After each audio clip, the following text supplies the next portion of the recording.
What's up everyone, Tim here from Everyday Tactical Vids. Got another head-to-head video looking at two different headlamps today. This is the ThruNite TH10 and we're going to put it up against the Princeton Tech Remix. Full disclosure, I was sent both these items by ThruNite to compare them head-to-head, and I've had a chance to actually use the Remix quite a bit because I brought it on my overnight outing. My hope was to actually do the head-to-head of these two lights on the overnight outing, but I couldn't find my 18650 battery that I had brought, and unfortunately I found out later on the fact it was just buried in the bottom of some of my gear. So I did have it, but real quick, the main difference that you're going to see right off the bat is that this is going to be larger, this is going to be smaller, lower lumen output, higher lumen output, 18650 battery, and then this one takes AAA battery. So you just have some of the basics right off the bat that are some differences. And now let's give you some of the specs on the Remix, and then we'll talk about the ThruNite TH10 specs, and then we'll head out into the dark. Let's start off by talking about the Princeton Tech Remix. Your price point for this one's going to be around $30 to $35. And I picked it up on Amazon. Certainly you can get it at places like REI, EMS, and other outdoor stores. I do like Princeton Tech. They make a good quality product. I actually have the Fuel as one of my emergency lights. I keep one of those headlamps in my car. It runs on 3 AAA batteries, really easy to access on this side. Pop it open, put in the 3 AAA batteries, and you're good to go. And it does come with those AAA batteries, so that's nice. And certainly AAA is easy to find, so that's going to be a plus for this headlamp.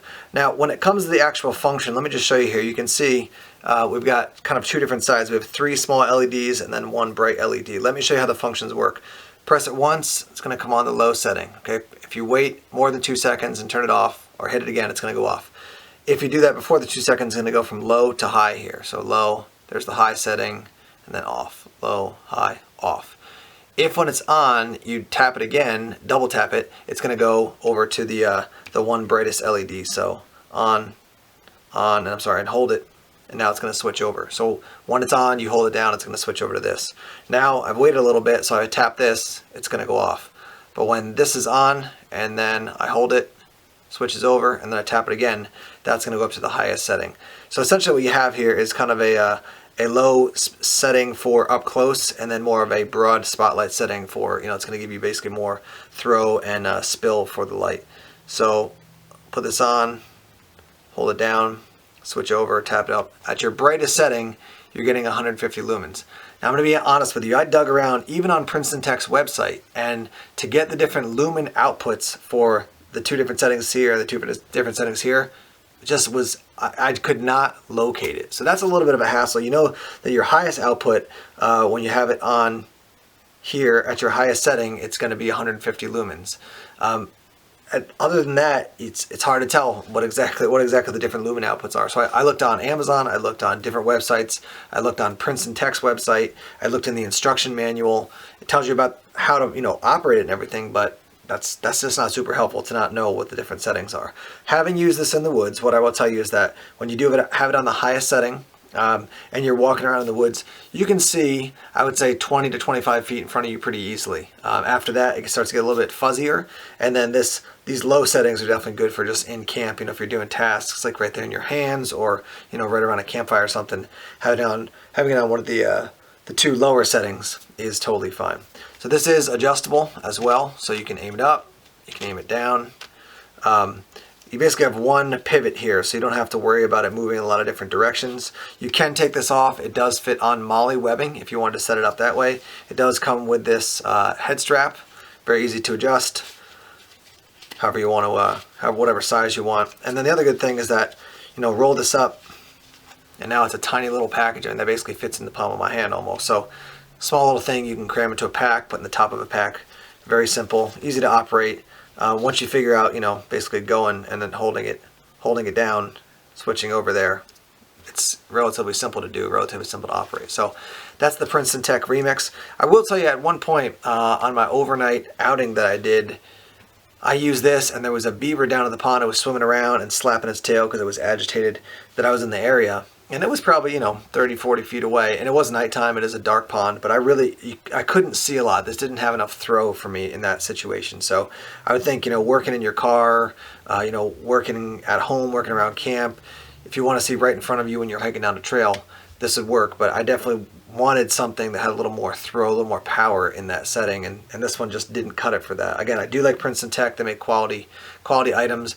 A lot of the military use Princeton Tech headlamps and other lights from Princeton Tech, so they are a good product. Just has to fit what your actual function is going to be. All right, let's take a look at the TH10 from ThruNite. Here's a look at the ThruNite TH10. As is often the case with ThruNites, you're going to get some extra O-rings. You actually get a cap replacement switch if you want to use that. You get an extra bracket here, which is essentially the same thing as this. It's a rubber bracket that the actual headlamp fits into. Get your instructions, pretty simple, and then everything comes to you in this nice little ThruNite box. So nothing super fancy, pretty much standard fare for the ThruNite products. You can tell immediately this is going to be a bigger headlamp just because you've got the strap that goes around the back of your head, and then also one that goes over the top, as opposed to the Princeton Tech Remix, just the one that goes around the back of your head. Your output on this is going to be much higher than the Remix. So let me just read you the specs here as far as your different outputs. So you have a Firefly setting, which is 0.2 lumens. You have a low setting, which is 11. You have a medium, which is 172 lumens. You have a high on 490 lumens. And then you have the turbo, which is 750 lumens. And you also can use the turbo on SOS, and that's also, like I said, 750 lumens. So you can use two CR123s or one 18650 in this. And you can see over here on the side, it says upside down there, but you can see it says open. Basically just going to twist this off.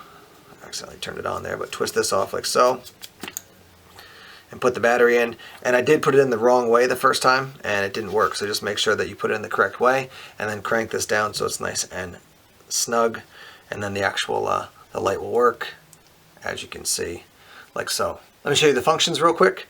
If you hold down the button, your Firefly setting is going to come on. So very, very dim, but good for, if you don't want to lose your night vision.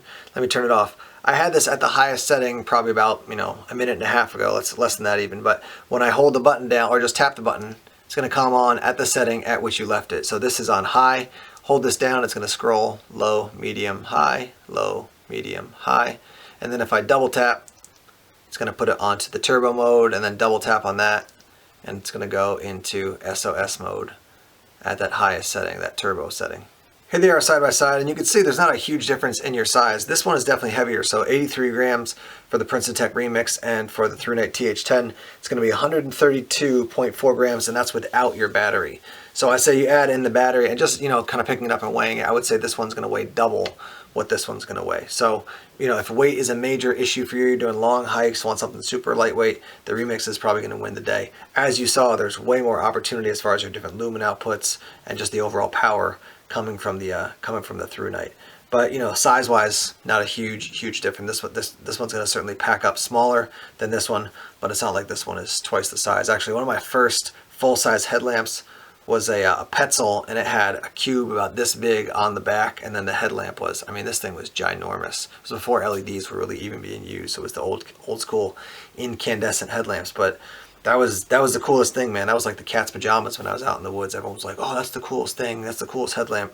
Now that thing would be considered a total dinosaur. Alright, anyhow, enough story time. Let's head outside into the dark and show you how these work. Alright, so you're getting the real life look here at these two headlamps in use. This is what the ThruNite looks like actually on my head. A nice beautiful bald head. Alright, here we go. So here's your different settings. That's on, that's off. Hold it down. Goes into that moonlight setting. And then we'll scroll up. 1, 2, 3. Lowest, second highest. Lowest, second highest. Double tap. And that's going to give you the turbo. And then let me do this one more time. Just don't want to blind the camera too much. Let me just point this down here. Alright, so I got the turbo setting now, and then I'll double tap it and it'll go to my SOS setting.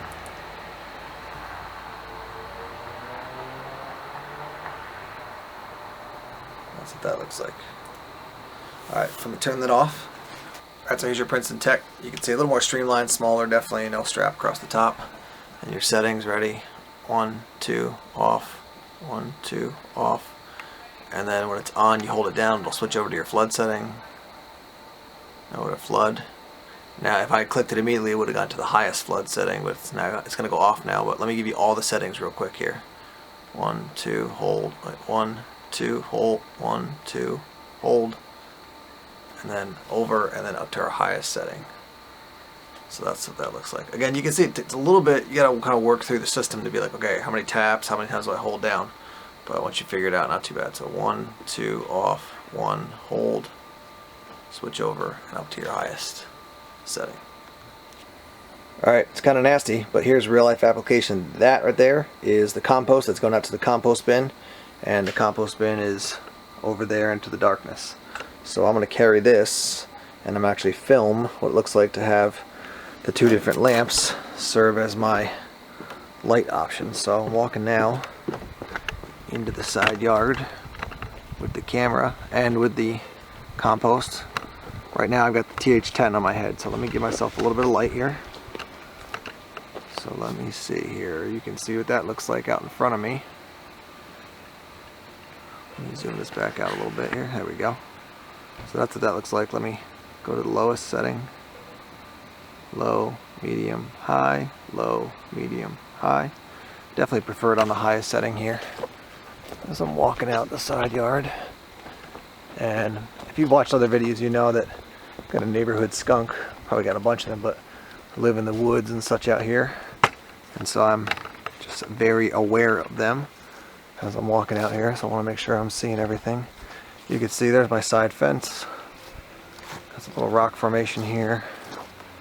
The side of the shed. I'm working my way out here. So right now, where I'm standing, I can see the side of the shed, and just beyond, let's see if I can zoom in a little bit.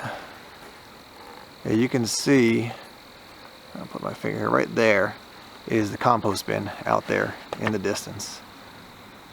And I can hear some things off in the woods over that way. We've also got a lot of oak trees here, so lots of acorns falling, but anyhow, so right now, I'm not even on turbo, I'm on the highest normal setting, and I could definitely see the compost bin if there was anything messing around, at least on the outside, I could definitely see it. Let me go to the turbo setting, which I'm on now, and see if we got any skunks out here tonight. Sounds quiet, but we will see. Yeah, so I'm looking all around. I mean, this is just a bunch of stuff I threw behind my shed as I'm cleaning up the area here. But, I mean, I can definitely see the whole area quite comfortably. I'm looking around and thinking nobody's going to be sneaking up on me unless somebody's inside the compost bin, which they are not. Okay, so no skunks here tonight. Dump the compost real quick. Let's take a look out here into the woods. So so those trees that you're seeing right in front that are reflecting the light back, they're at about 20 feet. And then beyond them, there are a handful of trees probably at about 40 or 50 feet. I mean, I could see very comfortably here pretty much everything. So let me just go through some of the settings. Lowest setting, I mean, I can see okay. I wouldn't want to hike with this, that's for sure. Lowest, medium setting, definitely better. Definitely not as good as the high setting. I just went to turbo just for kicks here. And at that highest setting, I can definitely, I mean, as I'm looking here straight ahead, I can see on either side of that, basically the trees right in front of us, that little cluster of trees, I could see 20 feet on either side of them. So lots of really good light from the TH10 here. It is definitely going to be heavier, and you can adjust it up and down. I don't think it's as easy to adjust as the Princeton Tech, but there's what it looks like looking at the path right in front of me that goes out into the woods. Alright, so there's that. Let's switch over to the Princeton Tech now. Okay, I got the Princeton Tech on now. What you're looking at right in front of me is just an old wheelbarrow that I used, the metal one, to burn some scraps in. So I'm on the lowest setting now. Let me work through some of these different settings here. So there's the higher setting on your non-flood option. So right in front of me, obviously I can see fine. Let me switch over to the other side now here. So, all right, there's your flood setting. Definitely got a wider spread there on the. Back that up a little bit. Wider spread on the light overall. So I mean, again, right here in front of me, if I was working in camp, you know, doing some sort of activity right in front of me, I could see totally fine now. Tilt the camera back here a little bit. Tilt the headlamp up a little bit and look out there. And yeah, I mean, you can see decent. On camera you can't really see a whole lot. I would say this is equivalent to probably the medium setting. Just at a gut level, the medium setting on the ThruNite. And really, again, I mean, you can't see a whole lot. You can see right in front of me this tree, but on camera it's pretty hard to make out anything. So I'm just scrolling through here. There's your highest possible setting. And I can see, let's see, that little cluster of trees I was looking at with the TH10. I mean, you can see it kind of right there. Make sure to aim it correctly. Yeah, you can see it a little bit. I mean, it's coming up on the camera a little bit right about, this cluster of trees right there. But I definitely can't see off very far into the woods. That TH10 is definitely going to give you a lot more light as you're looking around. Doing things right in front of me. Here's the compost bin right in front of me. I can certainly operate, but coming out here at night, if there's some sort of skunk or something, I definitely want to have some distance before I see the skunk and I'm right on top of it. So just to keep it interesting, I'm going to wrap up the review out here in the dark. If I take my hand off, that's what it looks like. So I'm keeping this pointing down like this. But what would I say overall? I would definitely say if you're looking for something super lightweight, that's going to give you some decent light for around camp and some very basic light for trail hiking if you're not bushwhacking or anything, I think the Princeton Tech will work fine. Definitely going to be saving on weight if you get the Princeton Tech. Price point, again, a little bit over $30 for the Princeton Tech, and the TH10 is going to run you a little bit more because you're going to, it's about 36 give or take for the actual headlamp, but then you got to get a 18650 battery if you don't have one already, and then you got to have something to charge it. So you may pay an extra 15 bucks, but you're definitely getting way more light out of the TH10. So if I was headed out to do an overnight, do some wilderness survival, bushcrafting, that type of stuff, I would take the TH10. I just want something that's heftier, that's going to give me more light, especially if I'm out there by myself. I want to be able to see. It's getting cold here in New Hampshire. And yeah, I want to be able to see what it is, that's going on around me. If I hear some footsteps off in the woods and I'm like, okay, is that a raccoon? Is that something bigger? Like, what is it? I want to be able to see at a distance. And this Princeton Tech that I'm actually wearing right now just doesn't give me as much throw, doesn't give me as much power, so I would choose the TH10. The TH10 is heavier and it is larger and more expensive, but bang for the buck, I think you're probably getting more, just more light overall, and I'd be happier with the TH10 overall. Princeton Tech, again, it's a good quality brand. I've had other lights from them and I really like them, but the TH10 for what you're paying has functioned well. And I can't speak to the long-term durability because I haven't used it a ton, but I will, and I'll report in as I always do if there's things worth reporting. The one thing I will tell you is that on the TH10, right up, up here, basically on the Princeton Tech, you just crank it down and it kind of rotates in a little plastic casing. Since there's kind of a two rubber rings, one on this side and one on this side on the TH10, it doesn't click up and down. You got to kind of force it up and down. So it seems like it's going to stay in place when you get it at the right angle, but it doesn't kind of click down and click up where you want it. So just something to be aware of. Maybe in the next version they'll use some sort of plastic molding as opposed to rubber molding. But that's it, the head-to-head between the Princeton Tech Remix and the ThruNite TH10. Both good lights, but at this point, I'm going to give my thumbs up to the TH10 if I had to choose between the two of these. And weight wasn't a major issue, and I had a couple extra bucks to spend on the light and the battery and the charger. Thanks as always for checking out our videos here on YouTube. Please subscribe to Everyday Tactical Vids on YouTube if you haven't done so already. Like us on Facebook, follow us on Twitter, check us out on Instagram and Tumblr as well. Take care.